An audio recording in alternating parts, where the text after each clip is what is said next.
म्हणजे कसं की कुंकू लावलं की लवकरच कुंकू पुसणार.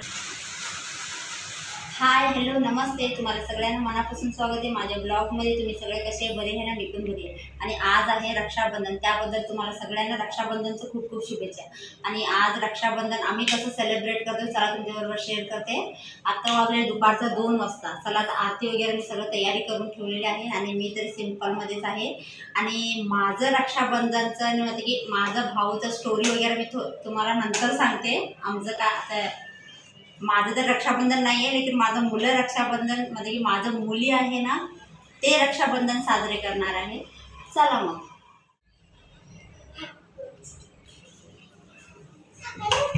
तिचं थाली वगैरे तयार झालेले आहे. आणि हे बघा आरोही से हाय. हाय. आणि हे बघ हे आमच्या बाजूचा मुलगा आहे. हाय कर, हाय म्हण. हां हे हाय कर. ए आज काय आहे? राखी बंधन. हां व्हेरी गुड. पाऊस पण जरा जरासं चालू आहे. आणि ते बघा किती मोठं मला पिंपल उठलेलं आहे.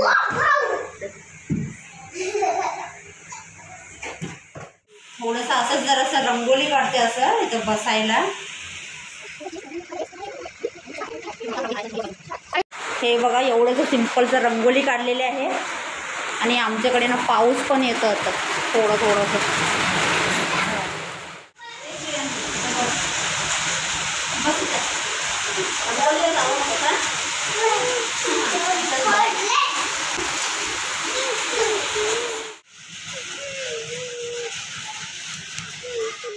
दीदी बांधू दे. हां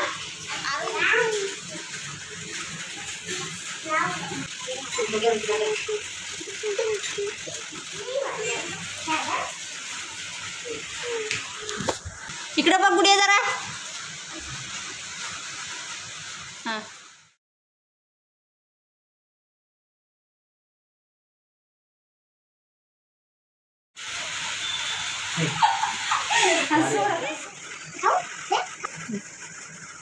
बघ हां खा. आता पाया पडायचं. घे रे पाया पडायचं. हां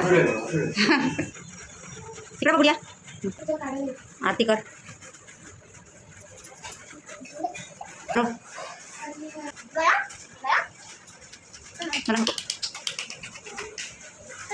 झालं रक्षाबंधन. सगळे बोला हॅपी रक्षाबंधन. तू पण बोल श्रेयांश. हे बघा श्रेयांशने गुडियासाठी गिफ्ट आणलेलं आहे. कॅडबरी दे ना.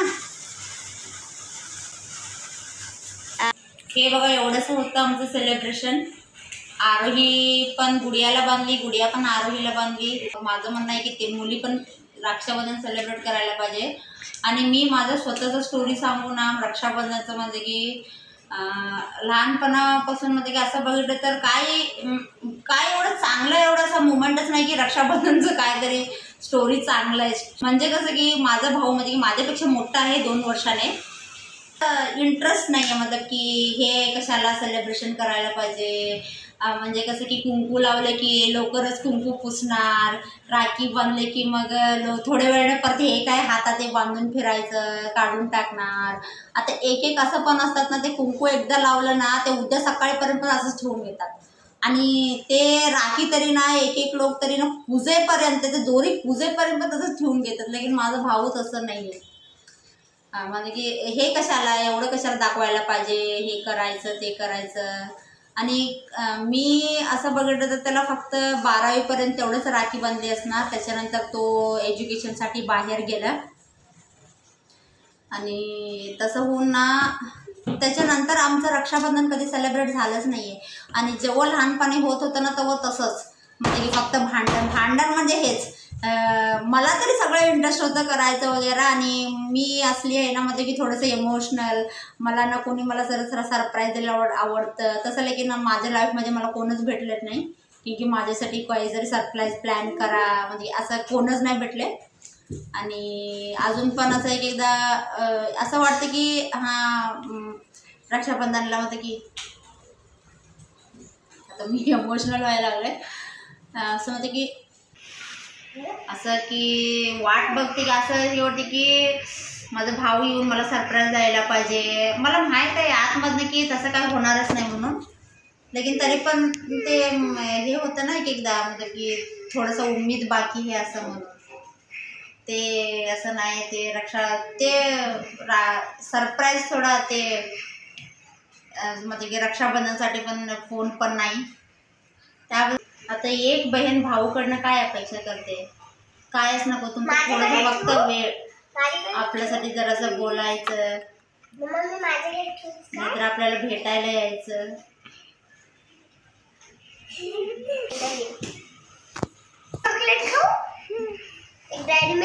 मी तर खूपच इमोशनल झाली आहे.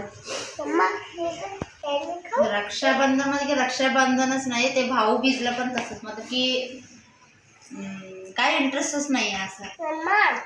आम्हाला वाटतं की आम्ही हे सरप्राईज आम्ही सगळं करतो, लेकिन कसं ते पुढच्या माणूसपासून ना काय आम्हाला हे रिॲक्शन होतं की काय हे प्रतिक्रिया ना बरोबर मिळत नाही. माझ्या भाऊला खूप खूप हॅपी रक्षाबंधनच्या शुभेच्छा, आणि तो कुठं राहतो चांगला राहू दे, त्याचं हेल्थ चांगला असू दे, तेवढंच विश करायचं. हा ब्लॉग मी इथं सेंड करते. प्लीज व्हिडिओ आवडला तर लाईक शेअर कमेंट करा. नवीन असेल तर चॅनलला सबस्क्राईब करून घ्या आणि बेल आयकॉन दाबा. चला उद्या भेटेल नवीन ब्लॉगमध्ये. तोपर्यंत बाय बाय, टेक केअर.